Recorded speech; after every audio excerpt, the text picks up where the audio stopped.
Good morning, guys. Welcome back to the not the garage, the trailer build series. Today's episode, we're going to do the floors, as you saw in the last video, and the behind the scenes on the engine. We have the nickel mat flooring in, and it was laying on the floor, getting all flattened out, so we put it in the trailer. We have that to put in today, and we also have a couple rolls of this ABS plastic that I got from Summit Racing. I didn't realize they made it in the tube. Last time I bought this, it was in a 4x8 sheet, but when they told me they had it in this 10-foot roll, I was instantly sold. So the plan for this is a 2-foot tall roll, and I'm a little undecided if we're gonna do the 2-foot high sides or if we're gonna just do a 1-foot high side. But the plan for this is, like we discussed in the last video, is to probably not in frame, because that's just how my YouTube channel rolls, is we do nothing in frame. Either 2 feet high sides, or we'll cut this in half and do a 1-foot high side. Based on what it looks like now, I think 2 feet high looks pretty decent.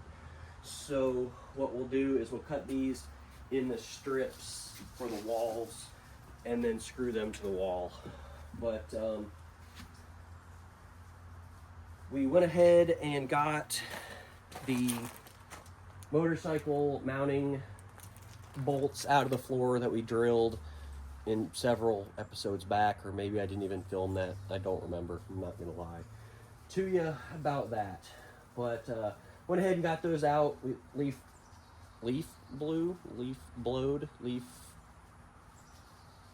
something. Cleaned the trailer out, and now it's ready for us to take some measurements. So when we get through the intro, we'll take some measurements and we'll get to cutting on the nickel mat.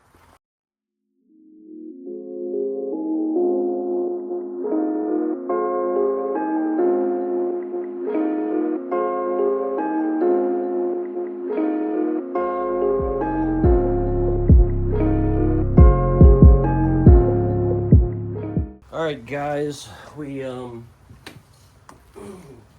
at the point now where we got to start committing to this. We take some measurements. There's multiple ways to skin this cat. At least I thought about going to the dollar store and buying a bunch of poster boards and making a big template out of it and whatever, but I'm not gonna do that, because why not? So I think what we're gonna do is we're gonna take some measurements of the width in a couple spots going all the way down, and then we'll go in and we'll mark that on the nickel mat, and then we'll basically cut us a rectangular shaped piece to go in here. And then it'll be the full length. It'll go all the way up to the point and all the way back here to the back where this metal plate is, because it's gonna stop right here, just shy of this metal piece here, and glue down here in the back. But then what we'll do once we get the rectangle made, then we'll take some measurements off of the front and cut in the triangle for that front point. And that'll just be the way we do it. And then we might have to make a couple little changes, trim on the edge just a little bit when we get it in, but that'll be at a later time. So we'll start with our length here. We'll go all the way up here to the point.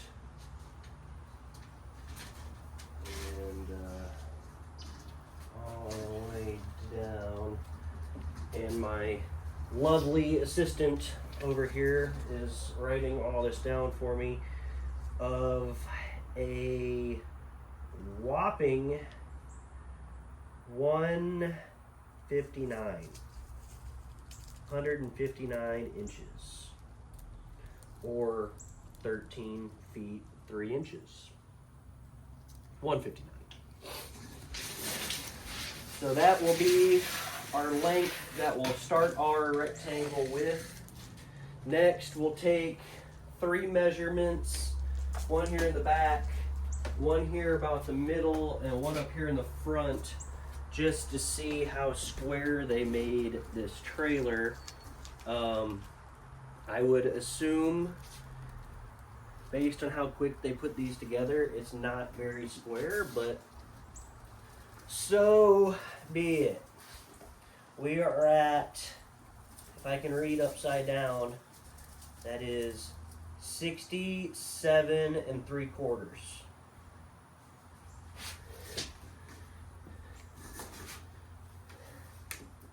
Yes, 67 3/4. For the back, for the middle-ish area, we'll go something like that. 68 1/4 is our middle measurement. And then our front measurement here being right up here before the edge.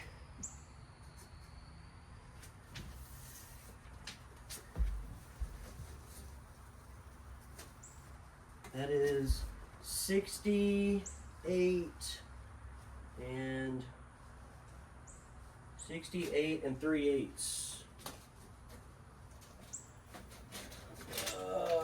It's getting a little crooked. 1, 2, 3. Yep, 68 3/8.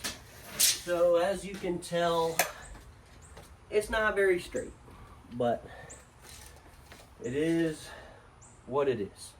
So now what we'll do is we'll go into the garage where we have the nickel mat, and we'll measure out our rectangle, mark some lines and cut it out, and we'll bring you back for the cutting of that. We've made the move to the garage. We took some measurements, as you can see, and moved my straight edge so you can see my line.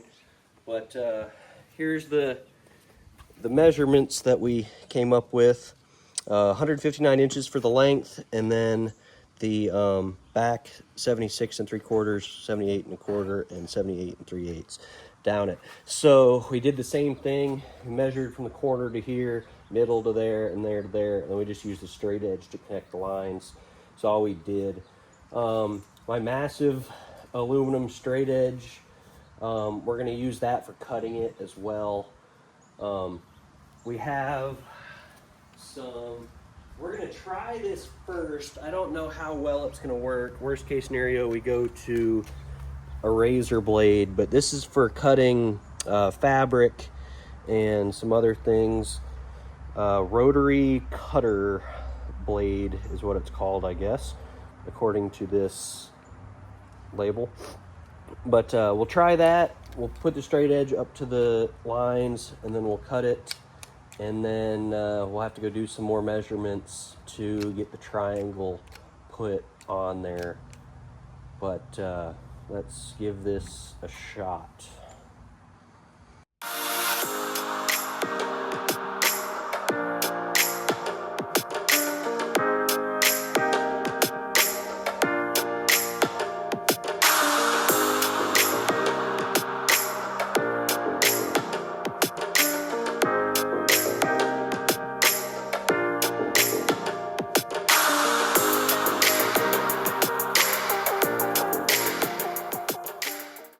All right, guys, we took some more measurements for the triangle part of it. All we did was we ended up measuring from the corner, or the point, I guess you should say, back to where this rectangle ended, which was 19 inches. And then we measured the width of that it was 4 7/8 is how wide that vertical wooden post was. So then we measured the middle again, and then used that middle point to measure out that 4 7/8, and then we just drew back to triangulate it. And there we have it, all cut out. It is face down right now because it had a bunch of sawdust and debris and stuff underneath it from where it was laying. I should have let it lay out this way for days on end, but with having work to do on other projects, I didn't want this. This is a fireproof insulator on the back side of this, and it catches everything.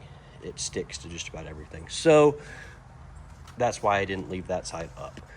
So I got some carpet, double-sided carpet tape, just from Home Depot, and we're gonna go put this down in the trailer on the edges, and then there's a couple along the back door on this side, and where the side door is over on that side, there's 2 metal pieces to trim out the doors, and we cut it big enough so it'll go under there to hold this back side down and the side down over there.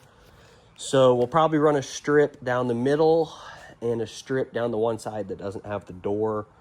And I don't know how much, this is a 15-foot roll. I got a couple of these. I don't know how much of it we'll actually use because when it's laid in there, it actually sits pretty flat on its own. So I might just end up using a couple strips of this and then returning what I don't use. I don't know. We'll just see how it goes. But we did notice that the front right there and the corner over there, they're a little bit more rounded. So when we get that in there, we'll have to take the razor blade and touch up those corners. But we'll time lapse putting some of this tape down and getting it laid in there. But we'll do the final result of when it all gets in there.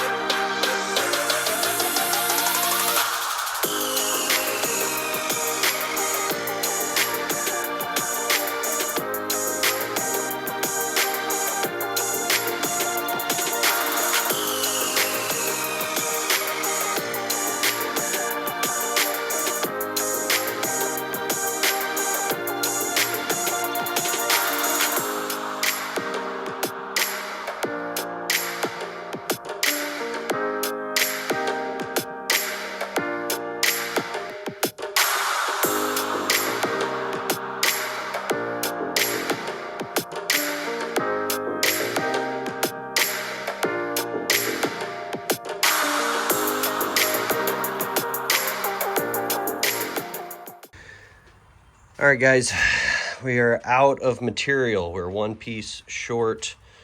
The supervisor is supervising the work here.